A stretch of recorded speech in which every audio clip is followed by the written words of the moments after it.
memuliakan Engkau. Dan kami boleh datang di dalam rumah-Mu untuk beribadah, untuk mendengar firman-Mu Tuhan. Tuhan, kami orang yang berdosa, kami tidak layak untuk dapat berdiri, tapi oleh karena kasih anugerah-Mu, kami boleh layak untuk datang di bawah kaki-Mu untuk memuji-Mu. Tuhan, kami sudah memuji, memuliakan Engkau sebagai persembahan dupa yang harum di hadapan Engkau. Sementara kami mau duduk diam, Tuhan, seperti Maria untuk mendengar firman-Mu. Berfirmanlah, berfirmanlah. Kami mendengar firman-Mu Tuhan. Apa yang hamba-Mu sampaikan ini yang terbatas ini, Engkau akan mengerjakan dengan pekerjaan Roh Kudus. Engkau memampukan setiap kami dapat menangkap firman-Mu dari pertengahan hingga pada akhirnya lewat kekuatan pertolongan Roh Kudus, sehingga kami pulang membawa berkat. Kami tidak sama seperti kami datang. Terima kasih Tuhan, kami mengucap syukur semuanya atas kebaikan kemurahan Tuhan pada siang pagi hari ini, dan kami semua yang percaya mengatakan amin. Silakan duduk semua.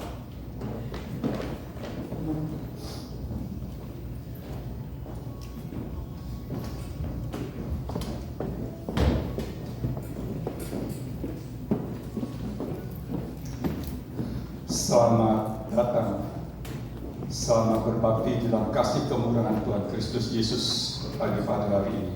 Kalau boleh kita datang pada pagi hari ini dan beribadah bersama-sama dengan kami di sini, itu bukan oleh karena kekuatan kemampuan, oleh karena kasih kemurahan Tuhan. Seringkali kami katakan berapa banyak pada saat kita beribadah ini, orang terhentak di atas tempat pembaringan, di rumah sakit, tidak mampu. Tapi kita masih beribadah, masih Tuhan memberikan nafas. Itu suatu anugerah yang Tuhan berikan sampai dengan pagi hari ini. Kami ada seperti kami ada oleh karena kasih kemurahan Tuhan. Tuhan, saudara-saudara kekasih, saya pagi ini waktu kemarin hari Jumat, sebenarnya sudah 1 minggu, saya waktu itu Pak Ari mengatakan minggu lalu harusnya saya khotbah, tapi Pak Ari saya bilang saya mungkin ke dokter gigi, jadi saya nggak siap, saya masih agak berkanal, saya takut sakit hari Minggu yang beribadah. Saya bilang tunda aja, saya Pak Ari bilang udah minggu depannya aja lagi. Akhirnya saya minggu kerja, jadi waktu hari Minggu kemarin, hari Senin ya Pak, tepatnya saya ambil waktu 1 minggu, saudara. Saya tidur sendirian. Saya biasa tidur sama istri saya, tapi 1 minggu ini saya tidur sendirian. Saya ambil waktu tidur sendirian dan saya bergumul setiap pagi. Saya tahu kata Tuhan, saya katakan Tuhan, saya ini bukan siapa-siapa Tuhan untuk menyampaikan berita firman-Mu. Tapi kalau Tuhan memberikan kesempatan kepada kami untuk menyampaikan berita firman Tuhan, berbicaralah, siapakah kami ini sebenarnya? Oleh sebab itu pada pagi hari ini kami mengambil judul sebagai hidup anak-anak Tuhan di dalam kasih Tuhan Yesus Kristus. Bagaimana cara kehidupan anak-anak Tuhan di zaman akhir ini? Kalau kita mendengar berita dunia, tidak baik-baik saja, sudah disampaikan juga dengan hamba-hamba Tuhan yang datang sini berkali-kali. Dunia tidak baik-baik saja. Kita tidak lama lagi, tanggal 16, 2 hari lagi kita akan merayakan Hari Kemerdekaan Indonesia. 81 tahun.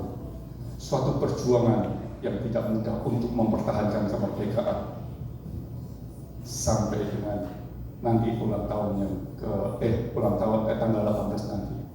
Demikian juga kita pada hari-hari ini untuk mempertahankan kemerdekaan yang Tuhan berikan pada saudara. Oleh karena kasih kemurahan Tuhan, Dia tersalib di atas kayu salib untuk memerdekakan saudara dan saya. Persoalannya sekarang di pihak saudara, bagaimana saudara mempertahankan kemerdekaan yang Tuhan berikan untuk saudara sampai nanti pulang bersama-sama berjumpa dengan Dia untuk kali yang kedua. Itu yang menjadi persoalan pada pagi hari ini. Kita akan baca dulu sebelumnya di dalam 1 Petrus 4 ayat 7 dan 8.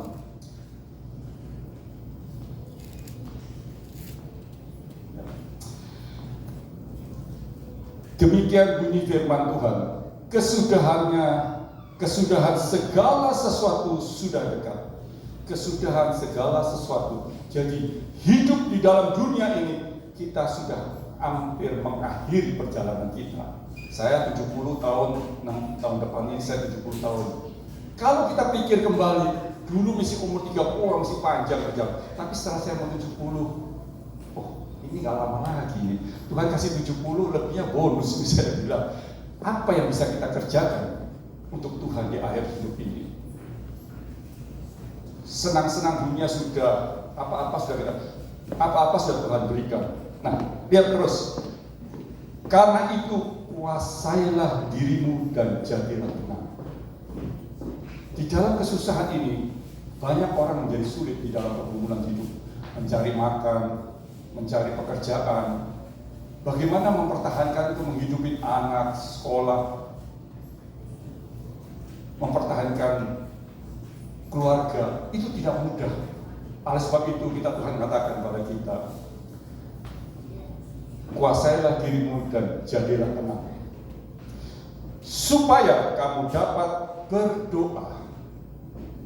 Di sini berdoa different dengan menyembah. Berdoa itu memohon kesalahan sesuatu, perlindungan Tuhan, kekuatan Tuhan. Bukan waktunya lagi, tidak salah saudara untuk meminta-minta, oh Tuhan berkati, tidak salah. Tapi saat-saat akhir zaman ini, zaman akhir ini kita berdoa, kuatkan dan teguhkan mata kakiku dapat berjalan mengikuti Engkau. Karena dunia sekarang ini tidak dalam keadaan baik saja. Dosa makin bertambah-tambah. Kesucian itu ukuran yang harus kita capai seperti apa yang Tuhan. Karena dulu dari zaman Abraham, Musa, manusia tidak sampai bisa melakukan segala perintah. Oleh karena hukum Taurat itu membuat manusia berjatuh. Tapi dengan kelahiran Yesus sekarang, dia mematikan atau melakukan hukum Taurat itu di atas kayu, diganti dengan hukum kasih. Hari ini kita salah, hari ini kita berkata, Tuhan ampuni saya. Hari ini juga Tuhan mengampuni saudara. Tidak tunggu, oh nanti ya kamu setahun lagi baru saya ampuni. Hari ini juga. Oleh sebab itu, kebaikan dan kemurahan Tuhan jangan kita pakai dengan oh nggak apa-apa, masih banyak panjang waktu kita boleh. No. Minggu lalu hari Senin, justru saya khotbah ini karena terinspirasi dari Senin saya datang acara penghiburan ya. Saudara mungkin sudah tahu Ko Agu ya. Saya Ko Agu kenal nggak begitu lama, baru aja malam penghiburan semua datang. Mulai anak-anak bersaksi, diambil di dalam kitab Yesaya. Tangan Agu, dia katakan, firman Tuhan katakan, terlepas. Dia tidak bisa lagi menggenggam istrinya, anaknya, cucunya. Oleh sebab itu diberi begitu. Tapi dalam Yesaya pasal 3, tangan Tuhan yang tetap memegang, anak istri megang. Semua berjalan sudah. Dan bagaimana kesaksian Agu waktu perjuangan berjumpa dengan Tuhan dia di tahun 2006, Pastor Totong waktu itu datang. Aku datang bukan waktu itu soal masalah anak apa saya kurang jelas, tapi aku datang ingin mengenalkan Yesus. Kok aku dulu yang belum mengenal Tuhan Yesus, akhirnya dia percaya pada saat tahun 2006 pertobatan dia, berjumpa sendiri pribadi lewat seorang. Oleh sebab itu saudara dan saya dipanggil bukan untuk kita untuk selama oh ya sudah siap udah. Kita punya satu tanggung jawab memberitakan kabar keselamatan kepada saudara-saudara kita, mungkin yang masih belum mengenal akan Tuhan, atau ada teman-teman kita yang mungkin terhilang kembali oleh karena kepahitan dan segala macam kehidupan. Tadi masalah ada nyanyian satu tadi dinyanyikan Yanti waktu itu. Apa tadi itu yang terakhir saat itu? Itu nyanyian itu waktu dinyanyikan sama Ibu Maria. Wah, aku katakan dia akan jempol. Oh, kalau dikatakan kemurahanmu ya, apa ya tadi? Bukan, apa kasih, apa tadi kebaikan Tuhan. Dan di situ dia mengatakan, ada banyak berapa orang waktu menderita. Itu saya tahu tidak mudah. Umur 49 tahun dia katakan kesaksian dari anaknya sudah terkena stroke, saudara. Sampai dia meninggal umur 70 tahun. Berarti berapa puluh tahun dia menderita stroke itu. Saya sampai ngomong, kalau saya aja saya minta Tuhan kalau bisa stroke langsung mati. Saya bilang sama istri saya, kalau saya kena stroke jangan tolongin, biarin aja. Saya juga bisa panggil 911, saya biar jalannya langsung aja saya. Penggumulan bagaimana melayani orang stroke, bagaimana itu tidak mudah, saudara. Bukannya orang yang menolong, tapi yang sakitnya pun apa yang maunya tidak bisa dia turutin, ya kan? Oleh sebab itu dikatakan sini supaya kamu dapat berdoa, Jadilah tenang supaya kamu dapat berdoa. Dan yang ke-8, tetapi yang terutama, kasihilah sungguh-sungguh seorang akan yang lain, sebab kasih menutup segala pelanggaran dosa. Kasih menutup segala pelanggaran dosa. Seringkali kita naik darah, kita normal, kurang tidur bisa, tapi emosi datang di gereja, gua gak senang sama orang itu, langsung darah kita naik, stroke kita. Orang yang kita mungkin kita gak apa-apa, tapi orang yang kita lihat, berapa banyak orang ke gereja, datang ke gereja melihat saudara dia, kenapa dia datang ke gereja ya? Kenapa dia mau pelayanan? Kalau boleh jangan pelayanan. Jangan saudara, hari ini firman Tuhan dikatakan kasih menutup banyak dosa. Yesus mati untuk dosa saudara dan saya oleh karena kasih. Ya, di dalam Yohanes 3 ayat 16, dalam Yohanes 3 ayat 16 dengan bunyi demikian, karena begitu kasih Allah akan dunia ini sehingga diberikan anaknya yang tunggal untuk barang siapa yang percaya pada dia tidak binasa. Percaya bukan kata cuma ya saya percaya. Percaya waktu saya mempercayai istri saya, maka saya bertindak, saya melamar dia, saya meminta dia menjadi istri saya. Waktu dia mempercayakan hidupnya kepada saya, dia menyerahkan hidupnya, berarti dia mempercayakan hidupnya untuk saya bisa bertanggung jawab terhadap istri saya, untuk saya bisa memelihara dia. Begitulah di dalam nikah. Demikian juga waktu saudara mempercayakan hidup saudara pada saudara percaya bahwa Tuhan sanggup memelihara saudara. Katakan amin saudara. Tuhan sanggup memelihara kita. Kalau Tuhan sudah dia datang kepada dunia oleh karena kasihnya menutupi segala pelanggaran dosa masa lalu saudara, dan sekarang Tuhan mengasihkan, Tuhan memberikan suatu kasih kemurahan anugerah supaya saudara dibenarkan di halaman penyucian, pengampunan dosa, baptisan, masuk melangkah the holy place, pengkudusan. Anda mulai belajar Alkitab, Anda mulai persekutuan dengan perjamuan lewat berita emas, lewat berita tentang kesaksian hidup di dalam hidup saudara bersama dengan Tuhan. Dan yang terakhir di depan pintu tirai, Anda ada satu mesbah dupa penyembahan yang kita sering nyanyikan, yaitu menyembah pada haleluya. Cuma satu kata di surga ada bahasa, tidak banyak bahasa. Haleluya. Engkau Allah yang maha besar, Engkau Allah yang maha kudus, yang duduk di atas tahta segala tahta. Itu urutan kita untuk masuk sampai garis Tuhan yang siapkan. Jadi apa yang Tuhan siapkan di dalam pengajaran tabernakel yang Tuhan siapkan kepada Musa, itu gambaran kepada Yesus, bahwa Dia mempersiapkan kita sebagai anak-anaknya untuk masuk di dalam kebenaran. Dibenarkan dari apa? Dari pengampunan dosa kita. Dibenarkan dari apa? Oleh karena ada baptisan, kita menyerahkan hidup kita mati. Hari ini hari ulang tahun Pak Ri. Tadi firman nyanyian mengatakan dia merajut. Dia rajut. Pak Ri berapa umur sekarang? 59? 58? 60? 59? 58?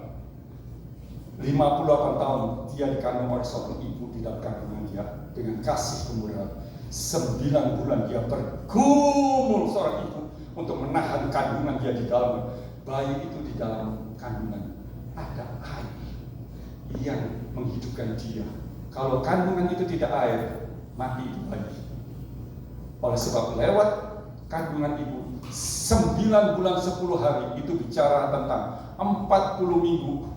40 minggu itu angka 40 itu gambaran dari 40 itu gambar daripada pembebasan. Anda dibebaskan, bayi itu lahir ke dalam dunia dan keluar manusia yang namanya Raymond. Sampai hari ini Tuhan pelihara dan Tuhan jaga dalam dunia. Selamat ulang tahun sebelumnya saya sampaikan hari. Demikian juga kita. 40 tahun Musa membawa bangsa Israel keluar di dalam perjalanannya dari tanah Mesir masuk ke dalam perjanjian yang Tuhan janjikan kepada Abraham, Ishak dan Yakub. Sampai dia masuk 40 tahun, gambaran daripada 40 tahun Yobel. 1 tahun Yobel 50 tahun, itu gambaran 2000 tahun berarti gambaran gereja Tuhan sudah mencapai garis akhir. Kita akan melangkah tinggal satu langkah lagi. Kita akan berjumpa dengan kasih kemurahan Tuhan, yaitu Dia menjemput kita di awan saudara. Kalau kita sempat Dia datang, atau kita seperti Abu pulang lebih dahulu. Karena begitu kasih Allah akan isi dunia ini, sehingga diberikannya anaknya yang tunggal, supaya barang siapa yang percaya tidak menjadi benar. Allah Bapa Elohim. Sebab Allah mengutus anak, ayat 17, sebab Allah mengutus anaknya ke dalam dunia bukan untuk menghakimi dunia, melainkan untuk menyelamatkan. Oleh Dia Tuhan Yesus, Allah yang kudus turun menjadi manusia yang namanya Yesus untuk mati, untuk menebus dosa kita dan saudara, dosa saya dan saudara pada pagi hari ini. Yang kita sering peringatkan setiap bulan ada perjamuan kudus, perayaan Ekaristi, di mana kita menyambut ini, menyambut tubuh dan darah, mengingatkan kembali betapa besar kemurahan Tuhan di dalam atas kayu salib untuk penebusan kita. Di dalam Yesaya pasal 43 ayat 2 dan 3. Yesaya 43 ayat 2. Apabila engkau menyeberang melalui air, aku menyertai engkau. Aku melalui sungai atau melalui sungai-sungai, engkau tidak akan dihanyutkan. Apabila engkau berjalan melalui api, engkau tidak akan dihanguskan, dan nyala api tidak akan membakar engkau. Ayat yang ketiga. Sebab akulah Tuhan Allahmu yang Maha Kudus, Allah Israel, Juru Selamatmu. Aku menebus engkau dengan Mesir dan memberikan Ethiopia. Ini perjalanan cerita benar. Tapi hari ini Yesus menebus saudara. Engkau berjalan di dalam air. Dunia ini bagai gelombang air, dunia yang menggelombang. Kita pernah kadang-kadang kita sudah mau kelelep saudara. Bagaimana hidup ini susah, bagaimana pertemuan nikah. Kemarin saya dengan Pak Rocky ada ketemu seorang ibu. Ya dia kan, saya nggak sebutkan namanya, nggak begitu supaya kenal. Dia bersaksi bagaimana sakitnya dia waktu dikhianatin suaminya dia. Dikhianatin, dia percaya Tuhan. Saya sampai melihat sekitar mata kemarin saya bilang kata-kata saya bilang sampai anak-anaknya benci kepada bapaknya di Indonesia. Dan suaminya itu sekarang kena stroke kalau nggak salah dia di Indonesia. Saya bilang tidak ada jalan lain selain mengampuni, karena diampuni untuk mengampuni. Kita diampuni untuk mengampuni, melawan mengampuni untuk diampuni. Jadi oleh karena kasih itu sanggup kita mengampuni yang bersalah kita. Terus saya berkata sama dia, kalau seandainya perempuan itu sama laki-laki, mungkin perempuan lebih sabar, saya tahu. Mungkin laki-laki banyak kesalahan, bapak-bapak itu sering merasa menyerahkan apa segala jalan judi lah, apa segala bisa terjadi. Tapi perempuan kadang-kadang logika mesti saya maafkan. Tapi laki-laki nggak bisa begitu, logika nggak bisa langsung main buang aja. Tapi perempuan bisa. Tapi kalau sampai perempuan melepaskan suaminya dia, itu sudah orang Jawa bilang kebacut, sudah berarti sudah nggak bisa lagi. Nah, tapi saya bilang ada satu jalan yang terakhir, saya bilang seberapa hebatnya sakit hati kamu.